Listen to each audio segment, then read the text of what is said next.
नमस्कार. सध्या महाकुंभ चालू आहे. या महाकुंभामध्ये प्रत्येकाला स्नान हवं आहे. प्रत्येकाला अमृत स्नान पाहिजे आहे, शाही स्नान पाहिजे आहे. प्रत्येकाला त्रिवेणी संगमाचं स्नान हवं आहे किंवा गंगेमध्ये त्या ठिकाणी एखादी किमान एक छोटीशी का होईना पण डुबकी हवी आहे. मलाही हवी आहे किंवा हवी होती असं म्हटलं पाहिजे, कारण की एकूणच ह्या सगळ्या अशा धुसर होत आहेत. आज माघ चतुर्दशी आहे. मी तिथी मुद्दाम सांगतोय. उद्याला पौर्णिमा आहे. एकूणच मी काही दिवस खूप प्रयत्न केले. कार न जायचं बघ विचार केला तर खूप ट्रॅफिक आहे. 25 किलोमीटरपर्यंत रांगा आहेत असं कळलं. रेल्वे तर शक्यच नाही, कारण की वेटिंग लिस्ट सुरू आहे आणि विमान खूप महाग आहे. त्यामुळे एकूणच परिस्थिती अवघड आहे आणि त्यामुळे आता जवळपास मी आशा सोडली आहे जायची. मात्र त्याच काळामध्ये दत्त महाराजांनी माझ्याकडे पारायण करून घेतलं आणि हे पारायण चालू असतानाच मला त्यामध्ये एक संदर्भ असा मिळाला ज्यामुळे माझं माघ स्नान, पौर्णिमेचं स्नान आणि मुख्य म्हणजे प्रयाग स्नान होतं आहे. लवकरच होते, उद्यालाच म्हणजे. आणि ते मुख्य म्हणजे आमच्या घरापासून फार जवळ आहे आणि ते इझिली होतंय. तर हे अख्खा सगळा प्रकार काय आहे हे आता आपण ह्या व्हिडिओमध्ये बघू. काही दिवसांपूर्वी म्हणजेच वसंत पंचमीला मिरजेमधल्या दत्त मंदिराला 144 वर्ष पूर्ण झाली. एक डोक्यात घ्या, हा कुंभमेळा जो आहे, हे कुंभ स्नान जे आहे ते पण 144 वर्षांनी आलेलं आहे. बरोबर. हा एक खूप छान योगायोग जुळून आलेला होता आणि त्यानिमित्तच मंदिरामध्ये एक सामूहिक पारायण होतं आणि हे सामूहिक पारायण करताना काही संदर्भ हे डोक्यात राहिले आणि हे संदर्भ आता माझ्या कामी येत आहेत. आता संदर्भ काय आहेत हे आपण बघूया. गुरुचरित्रामध्ये 18 आणि 19 अध्यायामध्ये औदुंबर महात्म्य आहे. त्याचबरोबर नरसिंहस्रोत्री महाराज जेव्हा नरसिंहवाडीला होते, ऑब्व्हियसली तेव्हा नरसिंहवाडी हे नाव नव्हतं. ते जेव्हा पंचगंगा आणि कृष्णा संगमावरती राहायला होते, वास्तव्यास होते, तेव्हाचं वर्णन आहे. आणि त्यामधल्या काही काही ओव्या ज्या आहेत किंवा काही काही जे श्लोक जे आहेत हे फार उपयोगाचे आहेत. आणि त्यापैकी हे म्हणजे तर जर तुम्ही बघितला, हा एक श्लोक आहे जो आता स्क्रीनवरती दिसतोय. ऐसी प्रख्यात पंचगंगा आली कृष्णेची या संगा, प्रयागाहून असे चांगा, संगमस्थान मनोहर. ह्यामध्ये बरोबर पंचगंगा नदी कुठली आहे, जी कृष्णेच्या संगमी आलेली आहे, सांगितलेलं आहे कृष्णेच्या संगा म्हणजे. आणि प्रयागाहूनही असे चंगा, मी बरोबर वर्णन केलेलं आहे की प्रयागाहूनही हे चांगले आहे किंवा चांगा आहे हे संगमस्थान मनोहर. वाडीच्या पादुकांना देखील मनोहर पादुका असं म्हणतात. अमरापूर म्हणजे ग्राम्य स्थान असे अनुपम्य, जैसा प्रयाग संगम तेथे तैसे स्थान मनोहर. अमरापूर म्हणजे अमरेश्वर शिवलिंग आहे असं म्हटलं गेलं की त्याचं पण ते जे शिवलिंग आहे ते काशी विश्वनाथ शिवलिंगाच्या समान आहे. याचा पण उल्लेख पुढं आहे, मी जसं वाचलेला आहे. यस. अमरेश्वर लिंग बरवे, त्यासी वंदोनी स्वभावे, पूजिता नर अमर होये, विश्वनाथ तोची जाणा. मी काशी विश्वनाथाचा पण इथं संदर्भ दिलेला आहे. प्रयाग करता माघ स्नान, आता सध्या माघ स्नान सुरू आहे आणि कुंभमेळा हा पण प्रयागलाच आहे.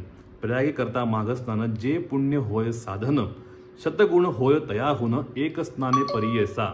सत्य आहे बघा. त्यामुळं आता इथं बरोबर सगळा उल्लेख केलेला आहे, वर्णन केलेलं आहे. त्यामुळं आपण नशीबवान आहोत. दत्त महाराजांनी आपल्याला बऱ्याच गोष्टी दिलेल्या आहेत आणि फार सोप्या करून दिलेल्या आहेत.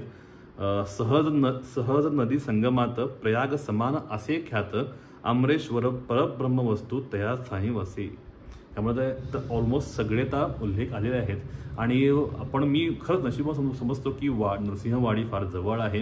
आमच्या घरापासून हार्डली 15-20 किलोमीटरवरती आहे. महाराष्ट्रात तुम्ही कुठेही असाल तर तुम्हाला नरसिंहवाडीला येणं आता सध्या काही अवघड नाही आहे. आणि अजूनही माघ महिना चालू आहे. त्यामुळं ज्यांना प्रयागराजला जाणं शक्य नाही आहे त्यांना मात्र नरसिंहवाडीला येणं फार सोपं आहे. त्यामुळे जरूर विचार करा आणि नरसिंहवाडीला येऊन संगमावरती येऊन स्नान करा. मी आता आज चतुर्दशी आहे, उद्या पौर्णिमा आहे. उद्या पौर्णिमेला जायचं आणि काय मस्तपैकी स्नान करायचं, महाराजांच्या पालखीत नमन करायचं. अवधूत चिंतन श्री गुरुदेव दत्त.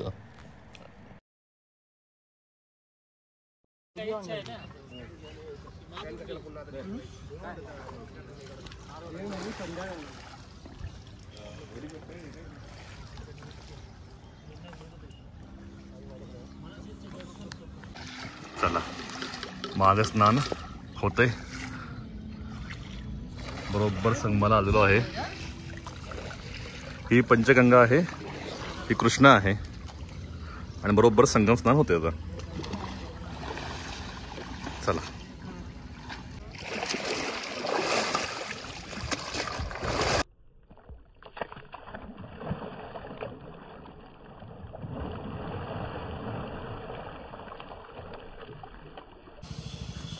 चला, संगम स्नान झालेलं आहे. आता काय जस्ट महाराजांचं दर्शन करायचं आणि जायचं. कुंभ काय मिळेल तसं वाटत नाही आहे, मात्र ॲटलिस्ट महाराजांच्या कृपेनं महाग स्नान जरी झालं हरकत नाही. मित्र पण आले माझे, त्यामुळे त्यांचंही झालं, बरं वाटलं. ॲक्च्युली तुम्हालाही जर जमणार असेल, नृसिंहवाडी जवळ असेल तर जरूर इकडे या. कृष्णा आणि पंचगंगेचा संगम आहे, संगम जवळ आहे, इझिली स्नान होतंय, विचार करायला हरकत नाही आहे.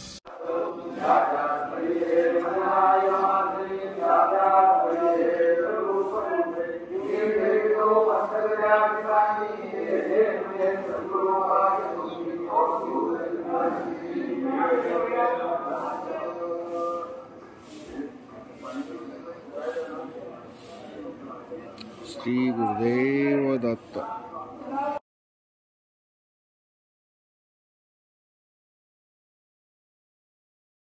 चला, स्नान झालेलं आहे, सर्व काही छान झालेलं आहे. काय काय माणसं आता म्हणतील की हे काही कुंभ स्नान नाही किंवा तुम्ही प्रॉपर प्रयागला नाही आहात. हे प्रत्येक मानण्यावरती आहे. माझा गुरुचक्रावरती फार विश्वास आहे आणि जेवढा मला बोध झाला त्यानुसार मी हे स्नान केलेलं आहे. ज्यांना पटतं त्यांनी जरूर करावं आणि जे कोणी गुरुचक्र वाचणारे आहेत, मानणारे आहेत, त्यांनी तर जरूर करावं.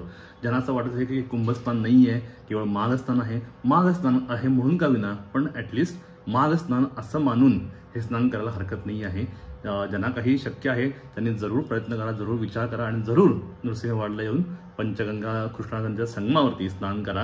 हा व्हिडिओ कसा वाटला हे जरूर सांगा आणि ज्यांना कोणाला स्नान करायची इच्छा आहे त्यांना जरूर हा व्हिडिओ पाठवा, जेणेकरून माघ महिना जोपर्यंत आहे तोपर्यंत तुमचंही स्नान होऊ दे.